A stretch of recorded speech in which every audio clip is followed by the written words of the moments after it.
Morning બાળ મિત્રો, આપણે આજે ઈદગાહની અંદર શું કરવાના છે તો તમારા પાઠ્યપુસ્તકની અંદર પાના નંબર 14 ખોલો. પાઠ્યપુસ્તક પાના નંબર 14. હવે તમે ગુજરાતીની અંદર જેવી રીતના ગદ્ય અને પદ્ય શીખતા હતા તો પદ્યમાંથી તમને કોઈ પ્રશ્નના જવાબ આપે કે કોઈ તમને પ્રશ્નોત્તરી કરે તો તમને તરત ખ્યાલ આવી જાય છે ને. શું કામ એને તો કે અગાઉ તમે પાઠ છે એ સમજેલો હોય છે. એવી રીતના જ્યારે ગદ્યની વાત કરો તો ગદ્યની અંદર પણ એવી જ રીતે કે જો પાઠ સમજેલો હશે તો તરત તમને એના પ્રશ્નોના ઉત્તર આવડી જશે.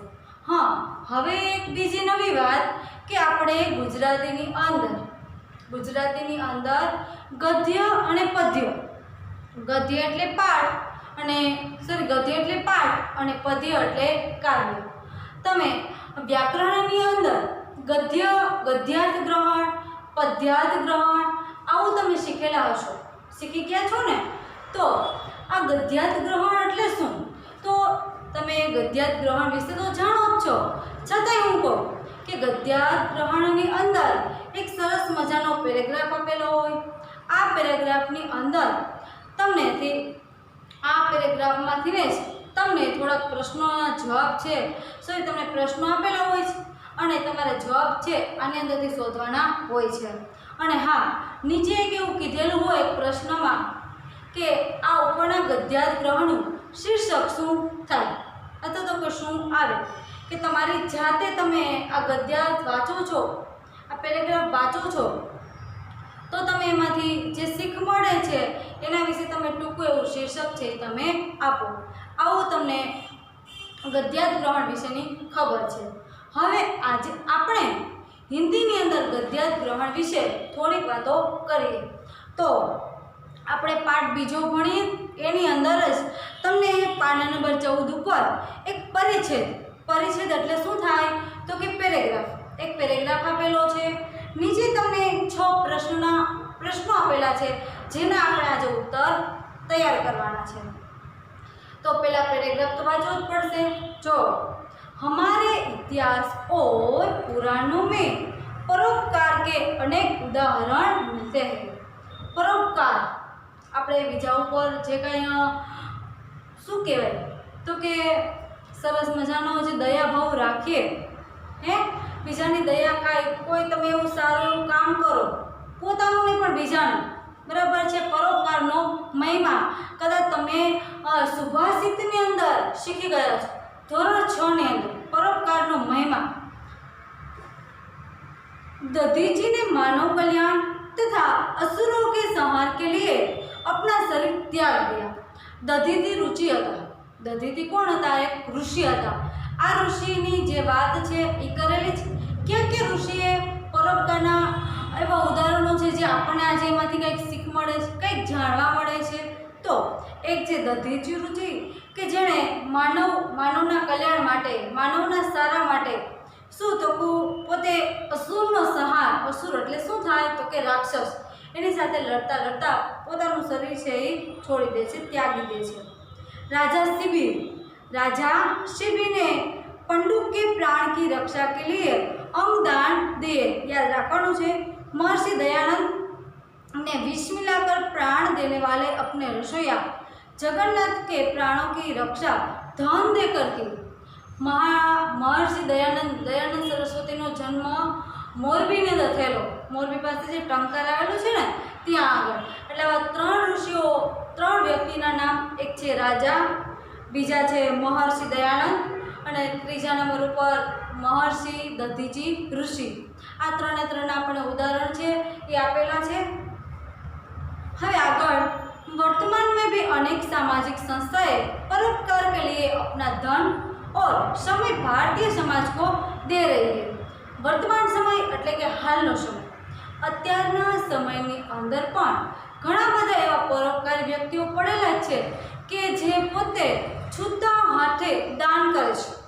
પૈસાની કોઈ ગણતરી નથી કરતા કે ભાઈ અમે આટલા લાખનું દાન કર્યું છે અને કેવા વ્યક્તિને દાન કરે છે, એ કઈ જ્ઞાતિનો છે, એની પણ કોઈ દિવસ તપાસ છે કરતા નથી. તો આવા દાનવીરો પણ આપણા સમાજની અંદર પડેલા જ છે. અને શું કીધું તો કે ધને નથી જોતા અને સમય છે એને પણ જોતા નથી. તમે ક્યારેક ફૂટપાથ ઉપર જેલા લોકો છે એને ક્યારેક દાન કરશો તો આપણને એવું કહેતા હોય છે કે લેખે લાગશે. આપણા જન્મદિવસની ઉજવણી છે તો એને પણ તમે એવી રીતના કરો કે કોઈ સરસ મજાની મીઠાઈ લઈ અને ગરીબ લોકો છે એને ખવડાવો. કોઈ તે દિવસે કોઈ કપડાનું દાન કરો. તો આ દાન છે તો એમાંથી પણ તમને પુણ્ય છે કમાવાનો એક મોકો મળશે. તો ખરેખર આ વસ્તુ કરવી જોઈએ.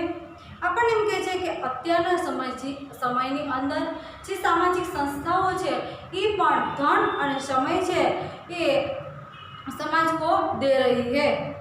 भारतीय समाज में युगों से परोपकार की सुरसरी प्रवाहित होती आई है. પહેલાના સમયથી જ અત્યારના સમય સુધી આવા પરોપકારના જે કાંઈ કાર્યો છે એમનો અવિરતપણે સતત કાર્યરત જ છે. અને આવી ઘણી બધી સંસ્થાઓ છે કે જે પોતે દાન છે કરે છે. અને આપણે પણ જો વ્યક્તિને દાન ન કરી શકતા હોય તો કોઈ આવી સામાજિક સંસ્થાઓ છે કે જે સમાજને આવું દાન છે એ કરે છે તો આપણે ત્યાં પણ આપણા જેટલી શક્તિ હોય એ પ્રમાણેનું દાન છે કરવું જોઈએ. यहाँ ऋषि मुनियों ने यह सीख दी, याद रखो, ऋषि मुनियों ने यह सीख दी कि निराश्रितों को आश्रय दो. निराश्रित એટલે એવા વ્યક્તિ કે જેની પાસે આશરો હોય નહીં. दिन दुखियों और वृद्धों की शारीरिक और आर्थिक मदद करो. જે વૃદ્ધ લોકો છે કે જેના હાથ પગ છાવે કામ નથી કરતા તો એવા લોકોને તમે પૈસા ટકે પણ મદદ કરો એવું આપણને કહે છે. આર્થિક અને બીજું એમ કે છે શારીરિક. તમારાથી થાય તો એવી પણ તમે મદદ કરો. કોઈ વૃદ્ધ વ્યક્તિ છે રસ્તો ઓળંગતા હોય તો આપણે વ્યક્તિને હાથ પકડી અને સામેના છેડે રસ્તો છે એ ઓળંગાવવો જોઈએ. આ એક તમે મદદ કરી કહેવાય. ત્યારબાદ તો એવું કહે છે આપણને કે ભૂખો કો ભોજન કરાવો. જે ભૂખ્યા લોકો છે આને તમે ભોજન આપો. જે વ્યક્તિ કામ કરી શકવા માટે સક્ષમ નથી એવા વ્યક્તિને તમે કામ ન કરાવો અને તમે જાતે થોડુંક પણ એનું તમે કામ કરી આપો. દાદા છે, બા છે, એ વ્યક્તિ હવે કામ કરવા માટે સક્ષમ નથી તો આપણે એમ ના કહેવું જોઈએ બા મને પાણી ભરી દે, મને ખાવાનું દે. આ વસ્તુ આપણે જાતે છે કરી લેવી જોઈએ. બરાબર ને?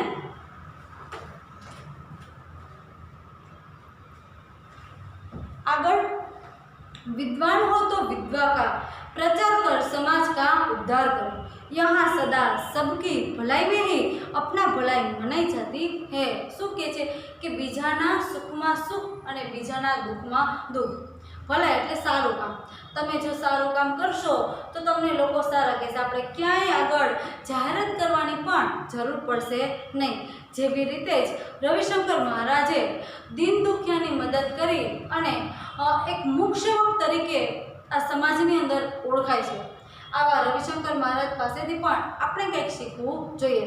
કેમ કે એને કોઈ દિવસ પોતાના કામની જાહેરાત કરેલી નથી. અને આપણે શું તો કે થોડુંક કામ કરશું ને તો 2-5 જણાને કહેવા જશું કે જો મેં આ કામ કરેલું છે. એટલે એવું કરશો નહીં.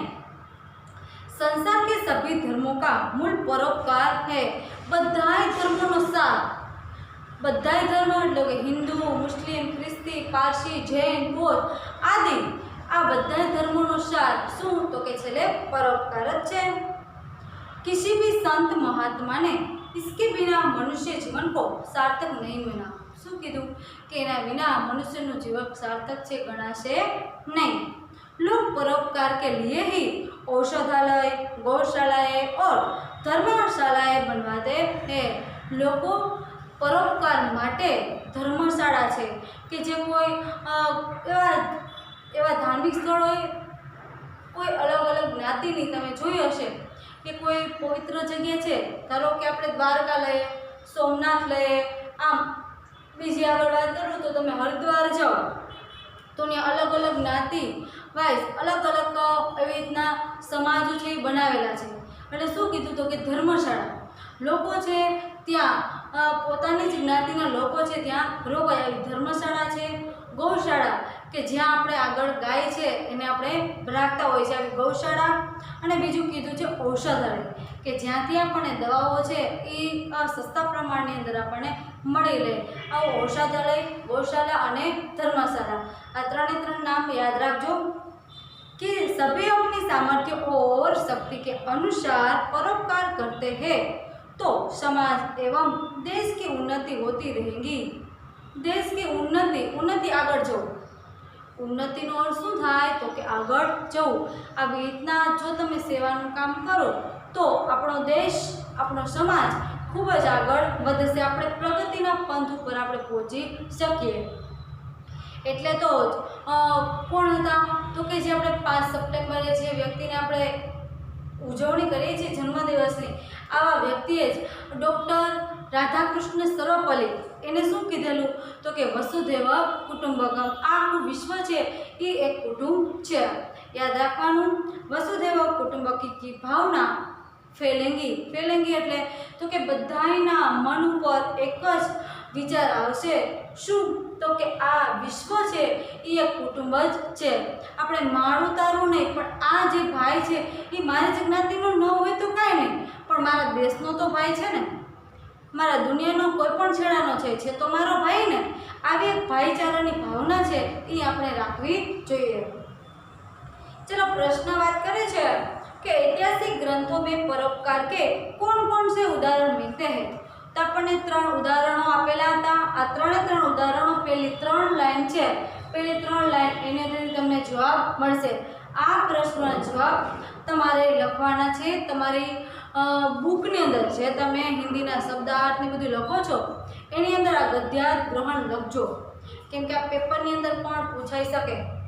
बराबर है, याद रखવાનું છે આ વસ્તુ. ऋषि मुनिओ हमने क्या શીખવું, એનાથી પછી આગળ તમે 5મી લાઈનમાં જાઓ તો તમને એવું કહેશે કે ऋषि मुनिओं ने यह सीख दी कि निराशकों तो आसरा दो, दीन दुखियों और वृद्धों को शारीरिक और आर्थिक मदद करो, भूखियों को भोजन कराओ. ये सीख हमने ऋषि मुनिओं ने दी है.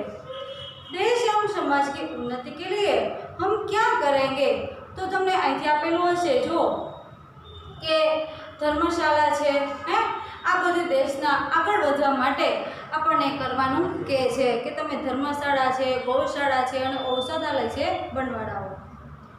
આપણને 2 શબ્દો આપેલા છે, 2 શબ્દોના શું કહે છે વિલોમ શબ્દ.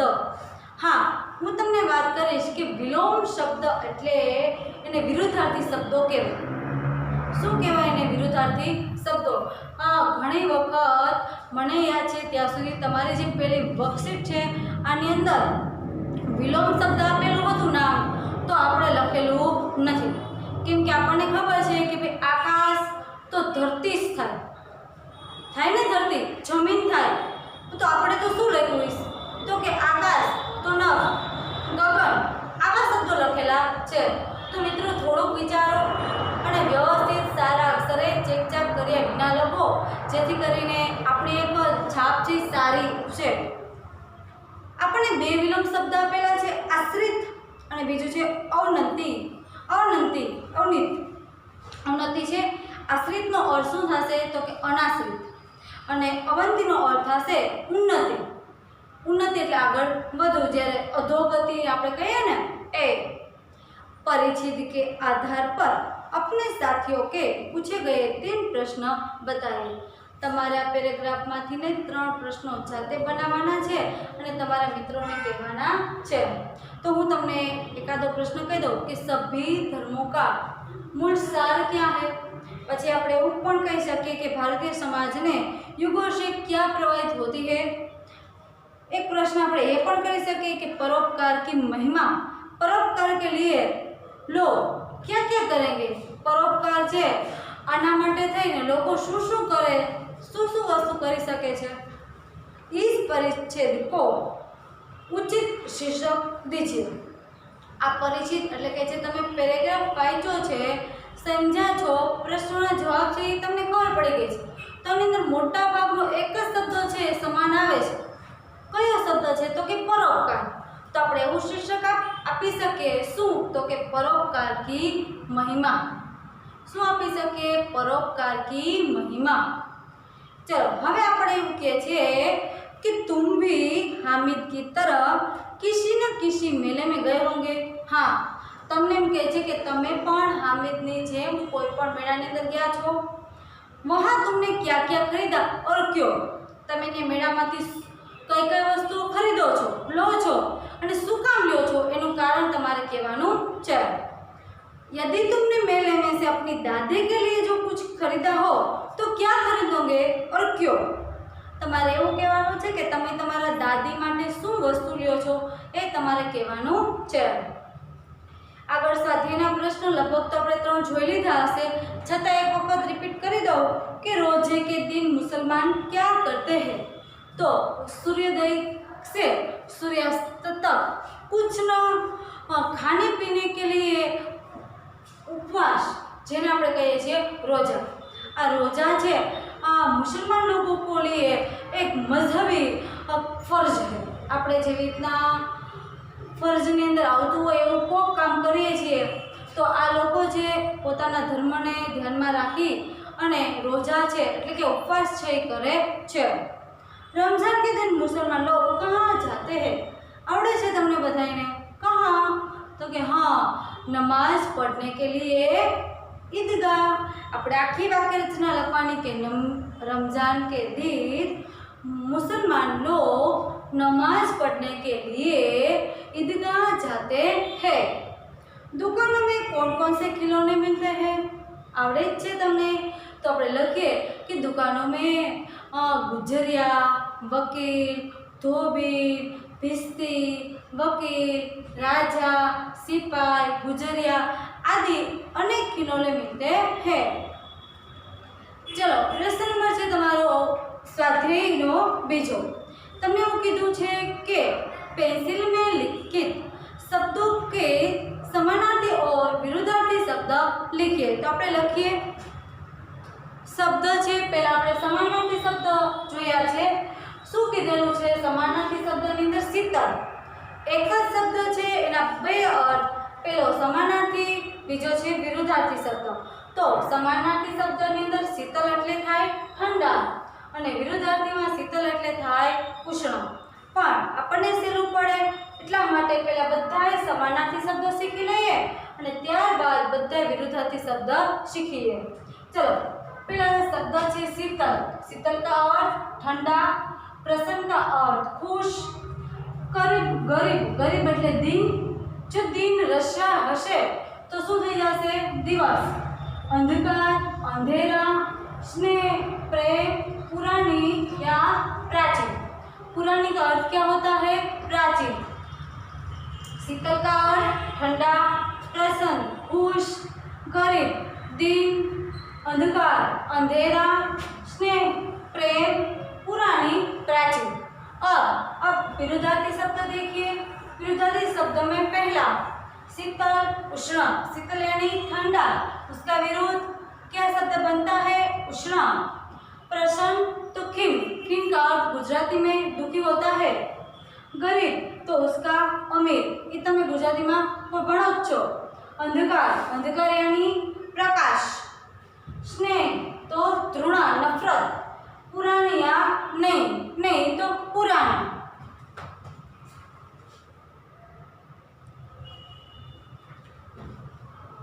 अब नंबर 3 मुहारों का अर्थ देकर वाक्य में प्रयोग कीजिए।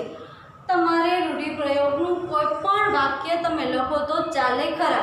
એવું નહીં કે આ હું લખું છું એ જ સાચું, બુકની અંદર આપેલું હોય એ જ સાચું, પણ તમે આ અર્થ પણ લઈ શકો અથવા તો જે મુહાવરો આપેલો છે એને પણ તમે વાક્યમાં લઈ શકો। જોઈએ मुहावरे का अर्थ कर वाक्य में प्रयोग कीजिए। नंबर 1 बेड़ा पार लगाना। तो शू? तो के संकट से बचाना। बेड़ा पार लगाना, संकट से बचाना। अपने वाक्य कदाच करिए तो के भगवान सबका बेड़ा पार लगाता है। बाल बाका न होना, जरा भी नुकसान न होना। बाल एम के मारो वाळ वाको थाय नहीं, एटले के कोई पण नुकसान थाय नहीं। छाती पीट लेना। तो शू थशे? तो कि दुख प्रगट करना। छाती पीट लेना, दुख प्रकट करना। चीर लेना, बहुत दुखी होना। आप दूसरों को दुख पहुंचाता है, उसका अर्थ दिल चीरना होता है। फिर एक बार बेड़ा पार लगाना, संकट से बचाना, बाल बांका न होना, जरा भी नुकसान न होना, छाती पीट लेना, दुख प्रकट करना, चीर लेना, बहुत दुख पहुंचना। रूपरेखा के आधार पर कहानी पूर्ण कीजिए। तमने वार्ता छे एक आपणा पासे कौशल्य पड़ेलुं होय वार्तानुं तो આપણે સારા એવા ઢંગની અંદર વાર્તા છે લખી શકીએ છીએ। વાર્તાની અંદર તમે કહેવત છે એનો પણ તમે ઉપયોગ છે કરી શકો, અથવા તો કોઈ એ પંક્તિ છે એ પણ તમે લખી શકો છો વાર્તાની અંદર। સરસ મજાના પેરેગ્રાફ પાડી જોડણી વિરામચિહ્નો ઓનો ઉપયોગ કરી અને સારા અક્ષરે ચેકચેક કર્યા વિના તમારે વાર્તા છે લખવાની હોય છે। તો આ વાર્તા છે આપણે આગળના તાસની અંદર હું તમને વાર્તા છે હું તમને શીખવાડીશ। આજે આપણે વાર્તાના મુદ્દા છે એના વિશે થોડીક વાત કરી દો કે વાર્તાના મુદ્દા તમને આપેલા છે। આ વાર્તાના મુદ્દા ઉપરથી તમારે પહેલાં તમારી જાતે एक एक पेरेग्राफ पाड़तुं जवानुं अने तमारा विचारो आ वार्तानी अंदर केवी रीते रजू करो छो ए तमारे करवानुं छे। एक नगर में दो स्त्रियां, एक ही बालक के लिए दावेदार, आपस में तकरार, मामला न्यायाधीश के समक्ष, दोनों की बातें सुनना, न्याय करना, बालक के दो टुकड़े करके बांट लो, एक स्त्री मौन, दूसरी का रोकर कहना, बच्चे को न काटो, खुशी ही दे दो, न्यायाधीश का फैसला, रोती हुई स्त्री को बालक सौंपना। कदाच तमे आ वार्ता गुजराती अंदर भणी गया छो कि न्यायाधीश छे निर्णय ले छे ए साचो छे अने बीजो आपणे ए पण एक शीर्षक आपणे कही सकीए सच्ची मां। मैं तमने आज शीर्षक छे आपी दीधुं छे बराबर। એટલે હવે તમારે વાર્તા છે એ હિન્દીની અંદર લખવાની છે। प्रश्न नंबर 5, निम्नलिखित अपूर्ण कहानी को अपने शब्दों में पूर्ण कीजिए। अहींया तमने जे वार्ता आपेली छे थोड़ी नानी एवी आनी अंदर ज्यां जे शब्द खूटे छे ए शब्दोने तमारे जाते पूरवाना छे अने एक सरस मजानी वार्ता छे बनाववानी छे। तो हवे पछी आपणे आगळ एटले के पाठ 3 ની અંદર થોડીક સરસ મજાની સ્ત્રી વિશેની વાતો કરશું। સ્ત્રી છે અલગ અલગ ક્ષેત્રની અંદર કોઈ લગભગ તો એવું ક્ષેત્ર બાકી નથી જ કે જ્યાં સ્ત્રી વર્ગ છે પહોંચેલો નથી। ટૂંકમાં નારી જાગૃતતા નાગરીની અંદર કેટલી શક્તિ પડેલી છે એના વિશે આપણે શીખવાનું છે। આપણા અવકાશ યાત્રી એટલે કે જે અવકાશની અંદર 3 अपना भारतीय, एक राकेश शर्मा, सुनीता विलियम्स और कल्पना चावला। आ 3 व्यक्ति अपना अवकाश यात्री है भारतना। एना अंदर थी अपने 3 मांथी एक एवा छे सुनीता विलियम्स जे अंतरिक्ष परी कहेवाय छे। आना विषे हवे आपणे पाठ भणवानो छे। तो हूँ तमने एवुं कहीश कि जो तमने समय मळे तो आ पाठ छे एनुं बराबर पहेला 2 થી 3 वार वांचन करो। प्रश्नों जवाब है ये अत्यारे न सॉल्व करो तो कोई वांधो नहीं, पर तमे पूरेपूरुं पाठनुं वांचन करी एना शब्दार्थ है ये तैयार करी लो, मुहावरे है ये तैयार करो, जेथी करीने तमने समझवानी अंदर कोई पण रुकावट छे आवशे नहीं। तो आपणे हवे भणवाना छीए पाठ छे 3 अंतरिक्षपणी सुनीता विलियम्स। तो हवे आपणे आगळना तासनी अंदर भणीशुं।